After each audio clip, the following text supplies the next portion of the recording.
আপনারা দেখছেন বাংলা ভারত সংবাদ। এগিয়ে বাংলা, এগিয়ে ভারত।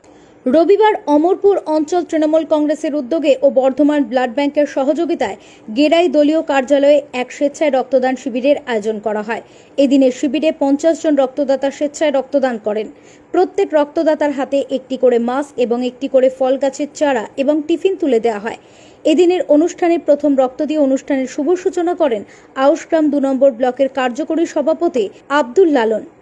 এছাড়াও উপস্থিত ছিলেন আউশগ্রাম 2 নম্বর পঞ্চায়েত সমিতির সভাপতি সৈয়দ হায়দার আলী, ব্লক সভাপতি রামকৃষ্ণ ঘোষ, অঞ্চল সভাপতি গোলাম মোল্লা, অমরপুর পঞ্চায়েত প্রধান শেখ এবাদত এবং পঞ্চায়েতের সদস্যরা। মা মমতাময়ী যে লক্ষ্যটা, আমার অনুব্রত মণ্ডল সাহেবের যে কর্মসূচি, সেগুলো আমরা পালন করতে চলেছি। কেন এখন ব্লাডে এই করোনা আবার পরিপ্রেক্ষিতে ব্লাডের প্রচুর সংকট, তাই সেই সংকট মোকাবেলার জন্যে আমার উপরমহল থেকে যে নির্দেশ এবং সেইগুলোকে আমরা পালন করছি অক্ষরে অক্ষরে। কেন না, মানুষের পরিষেবা দেওয়ার জন্যে যে মা মাটি মানুষের লক্ষ্যটা, সেটা আমরা পূরণ করছি।